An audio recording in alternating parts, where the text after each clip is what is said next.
Ephraim and Dot, what is it about? Well, I was talking to Alex Kurtzman. He and I have known each other for so many years, and of course we worked on the Star Trek films together. He called me one day and he goes, hey, would you be interested in directing one of these shorts? And I was like, really? I was like, what kind are they? And he said, well, there's live action, there's an animated. When I said animated, what's going on with that? And he goes, we have 2 different animated ones. He goes, I'll let you choose which one you want. He goes, I know already which one you're gonna pick. The basic idea of it was sort of this relationship between one of the Dot 7s, which was introduced on Discovery, and one of the tardigrades, which was also introduced on Discovery. And I thought, you know what I would love to do? I would love to do an emotional Tom and Jerry that takes place on the Enterprise. So it's about sort of their relationship and Dot trying to get Ephraim off the ship because that's his job. And as a robot, he has one job. He sees something, get rid of it. That's it. When you're creating these things, the first thing you have to do is create some sort of model. Obviously, for Ephraim, we had the tardigrade from season 1 of Discovery, and so that was something we thought, you know, we have this character, what can we do? And early on, we actually did a test with that tardigrade. Originally, Ephraim had no eyes because the character in the series didn't really have eyes. It was much more of a realistic sort of version of a tardigrade or a space tardigrade, as realistic as you're going to get. But I really felt it was important to have eyes and to have some sort of way of expressing emotion. Even with Dot, it wasn't just a stiff metal robot. It evolved into something that we could stretch and squash. We could use his antenna, ears, whatever, to go up and down to create emotional feelings, to make him look angry, to make him look surprised, all of those things. His head can separate from the body.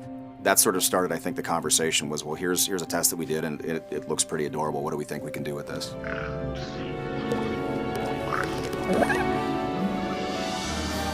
All of these great things you can do in animation, you know, the things that I love, like Tex Avery cartoons are some of the best ever. And if you look at my short, there is so much inspiration that came from what he did. There's definitely a little bit of back and forth, like the Tom and Jerry, Wile E. Coyote, Roadrunner type thing. I want it when a character reaches, I wanted their whole arm to stretch. Now in 3D animation, you generally don't do that.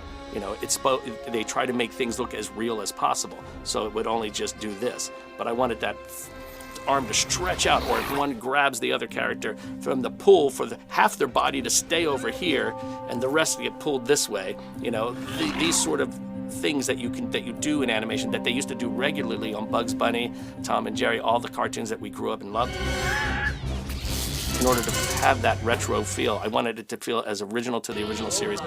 And I wanted to make sure we filled it with as many little Easter eggs as we could.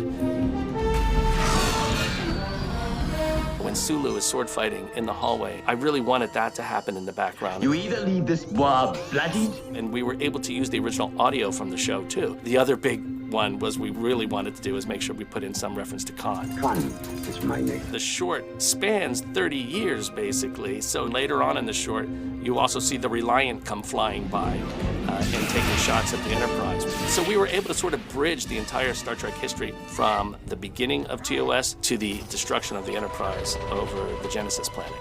It's always fun when you get to play in the Star Trek canon, and so to recreate any of those original moments and to revisit those things is always very exciting and very scary at the same time, because you want to make sure that you're doing them justice and that there's something that the passionate fan base is going to be happy with. I love Star Trek because it is about inclusion, and it's about discovery, and it's about reaching out to new things that you don't know anything about, but yet accepting them. To have a popular show that is based around those ideals, it's so important, and I think that's why we still have Star Trek in our lives.